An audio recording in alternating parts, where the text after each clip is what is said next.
Hola, ¿cómo están? Bienvenidos a este video. Mi nombre es Felipe Ramírez. Y mi nombre es Andrés Vélez y hoy les vamos a hablar sobre la desviación estándar. Comencemos. Bueno, antes que nada, la desviación estándar es la medida más común para determinar qué tan dispersos están los datos con respecto a su medida de tendencia central, que es la media, tal como se observa en la gráfica. Para tener una mayor comprensión acerca de la desviación estándar, lo vamos a dividir en los siguientes aspectos. En el primer nivel, como podemos ver, tenemos las entradas, la transformación y las salidas. En el segundo nivel tenemos el plan y el criterio.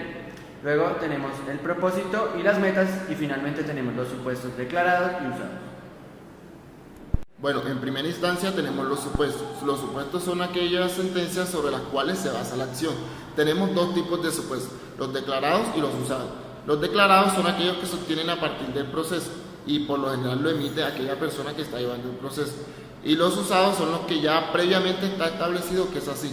Por eso, para este caso, hemos determinado que los supuestos usados son que los datos sean aleatorios y los declarados es que los datos sean diferentes entre sí, porque de ser iguales no hay desviación estándar entre ellos. Bueno, como podemos ver, el propósito es hallar el sesgo promedio de los datos con respecto a la media con el fin de hallar la dispersión entre ellos. Bueno, ahora para las metas tenemos lo siguiente. Primero debemos tener los datos. Seguido de esto debemos calcular la media aritmética de estos datos. Luego debemos calcular la sustracción entre la media y cada dato. Seguido de esto debemos hallar el cuadrado de cada dato y luego sumarlos.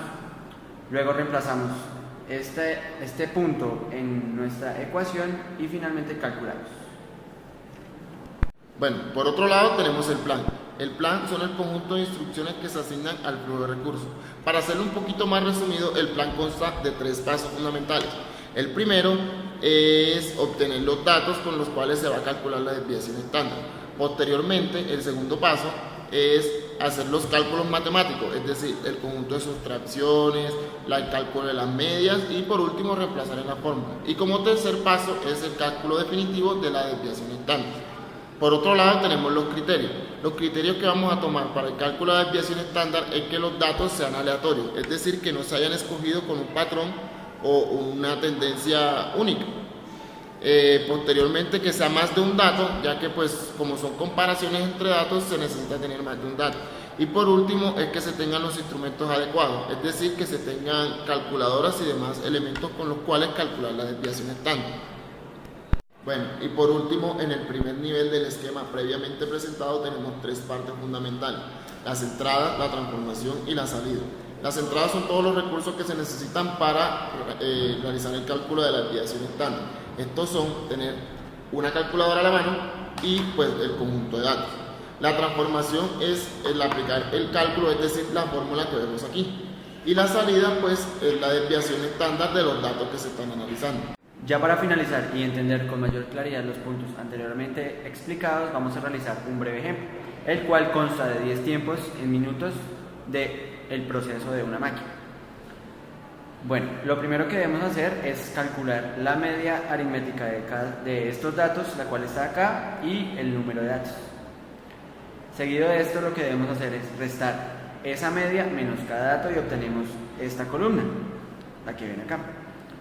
Como podemos ver, encontramos diferentes números negativos. Para esto elevamos cada dato al cuadrado y obtenemos esta columna. Con esta columna lo que hacemos es sumar esos datos y con estos datos ya sumados los reemplazamos en la fórmula. Bueno, ahora la desviación es igual a la raíz de la sumatoria de los datos al cuadrado sobre n-1, quiere decir el número de datos menos 1. Aquí obtenemos la desviación, la cual es de 0.98 minutos. Esto quiere decir que el sesgo promedio de cada dato es de 0.98 minutos con respecto a su media.